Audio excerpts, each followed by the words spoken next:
Baptisan, saudara, adalah sakramen.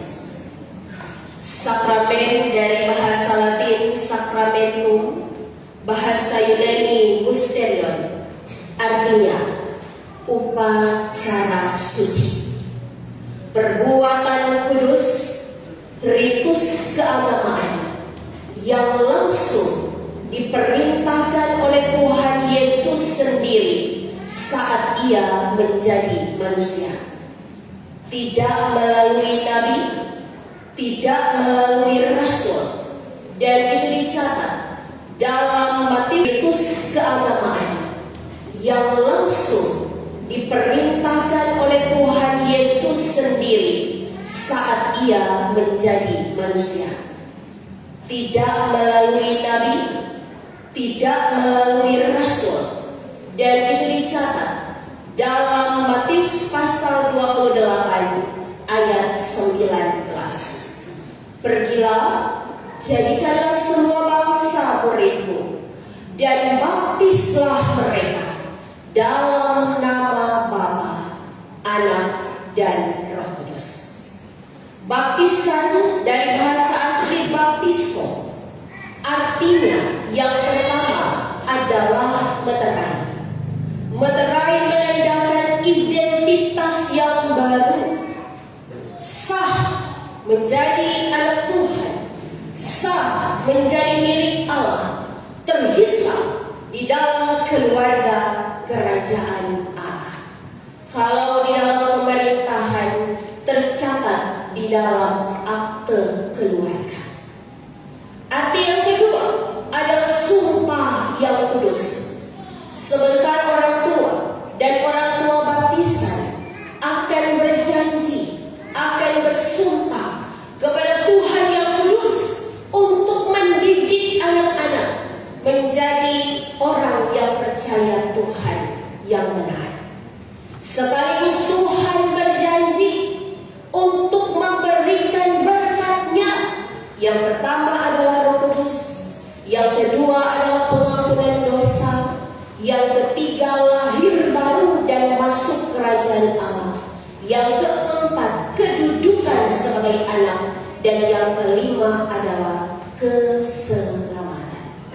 Saudara, gereja reformasi, di dalamnya gereja Masehi Injili di Minahasa, memaknai baptisan ini sebagai tanda. Tanda yang terlihat.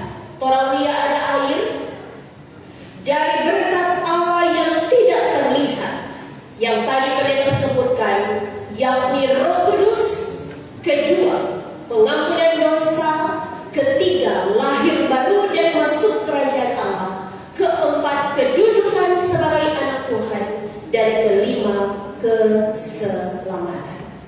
Saudara, baptisan adalah tanda, artinya baptisan bukanlah juru selamat. Karena kalau baptisan adalah juru selamat, maka kita menomorduakan Tuhan Yesus yang adalah juru selamat. Mengapa ada pernyataan baptisan adalah juru selamat? Karena kita akan menemukan pengajaran-pengajaran yang mengatakan kalau tidak dibaptis dengan cara ini, engkau tidak akan selamat. Kalau tidak dibaptis dengan cara ini, engkau tidak akan masuk surga. Itu sama dengan mengatakan baptisan adalah juru selamat.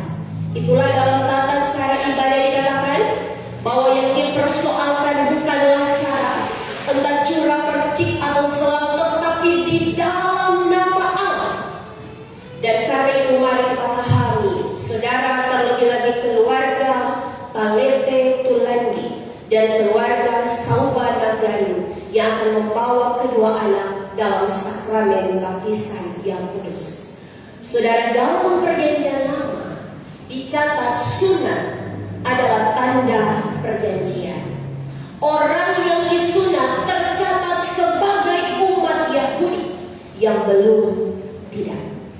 Dan di dalam Kolose pasal 2 ayat 11 dan 12 dicatat baptisan adalah pengganti sunat.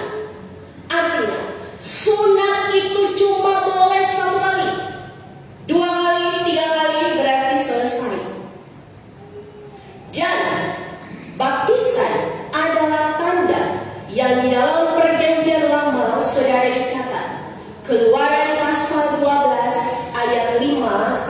ayat 8. Di Mesir Tuhan Allah memerintahkan Musa memberitahukan kepada orang Israel sebelum mereka keluar dari tanah Mesir agar mereka menyediakan anak domba jantan tidak bercela berumur setahun, disembelih pada sore hari. Dia pedara itu agar dioleskan di dua tiang pintu dan ambang atas pintu, dan malam harinya dia pedaging dimakan dengan sayur pahit dan roti tidak beragi. Dan di ayat 13 dicatat, Tuhan Allah berkata, aku akan berjalan mengelilingi Mesir, aku akan membunuh semua anak sulung laki-laki, bukan hanya anak manusia tetapi anak binatang, dan yang tidak terdapat tanda darah pasti binasa. Dan karena itu saudara, darah anak domba ini digantikan dengan darah Yesus sebagai anak domba Allah. Ibrani pasal 9 ayat 28. Sebab Yesus hanya mati satu kali untuk selama-lamanya untuk menanggung dosa manusia. Dan karena itu, jika baptisan adalah tanda yang menyelamatkan sama dengan tanda darah anak domba Allah, sekali lagi diingatkan bahwa baptisan hanya satu kali seumur hidup. Saudaraku, mengapa demikian? Karena ini penting bagi gereja kita agar kita tidak mempermainkan sakramen sebagai upacara suci, sebagai perbuatan kudus yang langsung diperintahkan oleh Tuhan Allah sendiri. Mengapa? Karena saat sebentar kedua anak dibaptis, bukan atas nama ketua sinode atau ketua PGI, tetapi atas nama Allah, Bapa, Anak, dan Roh Kudus.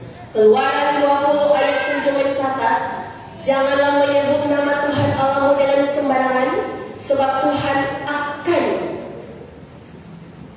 membalas orang yang menyebut namanya dengan sembarangan.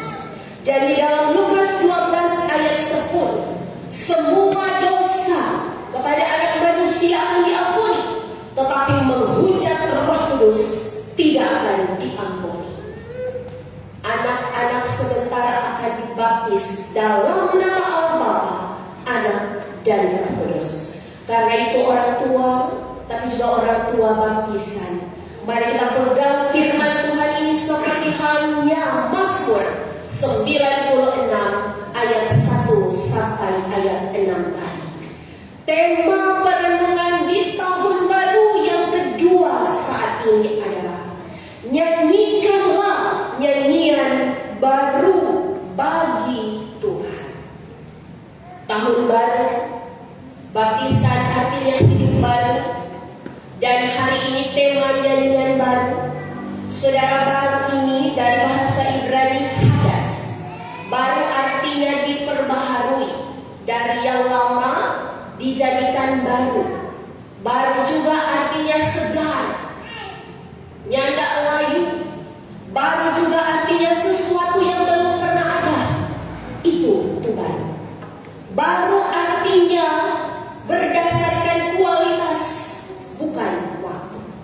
Karena itu saat ini, dikala kita akan melanjutkan perjalanan hidup lagi di tahun 2026 ini, di tahun yang baru, mari kita belajar dari pemazmur untuk kita menyanyikan pujian yang baru kepada Tuhan, pujian yang berkualitas, pujian yang benar-benar memuliakan nama Tuhan. Dicatat bahwa Allah itu lebih dahsyat dari semua Allah.